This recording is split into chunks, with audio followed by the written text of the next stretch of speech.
Welcome back mga ropa, kwentuhan muna tayo. Sa wakas, nakaisa na rin ang kupunan ni Anthony Edwards ng Minnesota Timberwolves kontra sa kupunan ni Luka Doncic na Dallas Mavericks. Kung sa Eastern Conference may Taylor Swift na naganap mga ropa, sa West wala. Mukhang papatunayan ni Anthony Edwards ang kanyang sinabi na ika-comeback nila at gagawa sila ng history kontra sa Dallas Mavericks. Currently mga ropa, 3-1 na ang standing sa serye at buhay pa rin ang NBA Finals hopes ni Anthony Edwards at ng Minnesota Timberwolves. Pero ang tanong dito mga ropa, ano ba ang ginawang adjustment ng Minnesota Timberwolves kung paano nila naipanalo ang Game 4 kontra sa Dallas Mavericks? Pero bago yan mga ropa, marami ang nagrereklamo na kampi daw ang tatlong referees sa team ng Dallas Mavericks. Maraming maling tawag daw ang binigay ng referees para sa Dallas Mavericks at kay Luka Doncic, lalo na doon sa huling minuto ng fourth quarter. Dikit lang kasi ang laban mga ropa at konting puntos lang ang lamang ng Minnesota Timberwolves. At tumira si Luka Doncic ng 3 points na foul pa ito ni Anthony Edwards kaya naging end 1 counted. Bukod pa sa foul call na ito ng mga referee mga ropa,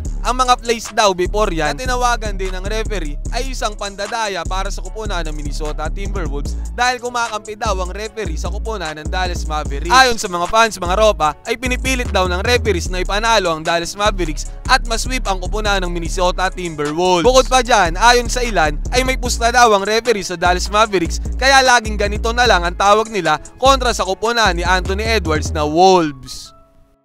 Sa pagkakataong to, kahit si Anthony Edwards ay hindi makapaniwala sa foul na kanyang ginawa kay Luka Doncic, lalo na't naipasok pa nito ang 3 points. Kayo mga ropa, anong say nyo? Foul ba talaga? Mag-comment kayo dyan sa baba, pagkwentuhan natin to. This time mga ropa, ang superstar na si Anthony Edwards ay umiscore ng 29 points, 10 rebounds at 9 assists. Almost monster triple-double na naman yan para kay Ant-Man. Si Karl Anthony Towns naman ay bumawi sa performance niya ngayong Game 4 dahil siya ay nagpundar ng 25 points sa 9 out of 13 field goal shooting yan mga ropa. At tumataginting na 4 out of 5 sa 3-point line. Masasabi natin ang duo ni Kat at ni Ant-Man ang bumuhat sa Minnesota Timberwolves para sa panalo nila sa Game 4. Actually, mas madaming tira ang binitawan ng kupunan ng Dallas Mavericks sa 81 shots. Ngunit 34 lang ang pumasok dito at nakakuha sila ng 42% na field goal percentage. Samantalang ang Minnesota Timberwolves naman ay 74 shots lang ang binitawan ngunit nakapagpasok sila ng 39 shots kung kaya't lamang na lamang sila sa field goal percentage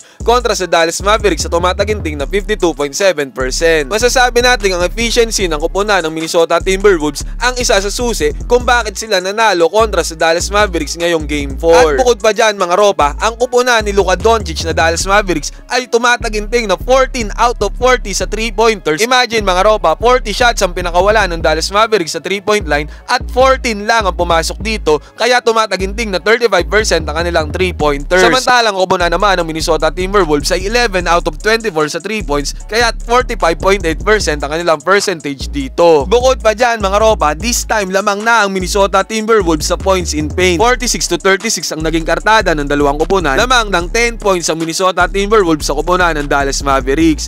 At bukod pa dyan mga ropa, ang inirereklamo ni Anthony Edwards noong nakaraang Game 3 na free throws ay ngayon ay pabor na sa kanila dahil sila ay tumira ng 25 free throw attempts samantalang ang Dallas Mavericks ay 21 free throw attempts. In conclusion mga ropa, ang efficiency ni Karl Anthony Towns para sa Game 4 ay naging malaking tulong para sa kupunan ng Minnesota Timberwolves. Kasama pa dyan ang 29 points ni Anthony Edwards. Basically, ang duo ni Ant-Man at ni Kat ang nagpanalo sa Minnesota Timberwolves. Kayo mga ropa, what are your thoughts? Mag-comment kayo dyan sa baba, magkwentuhan tayo.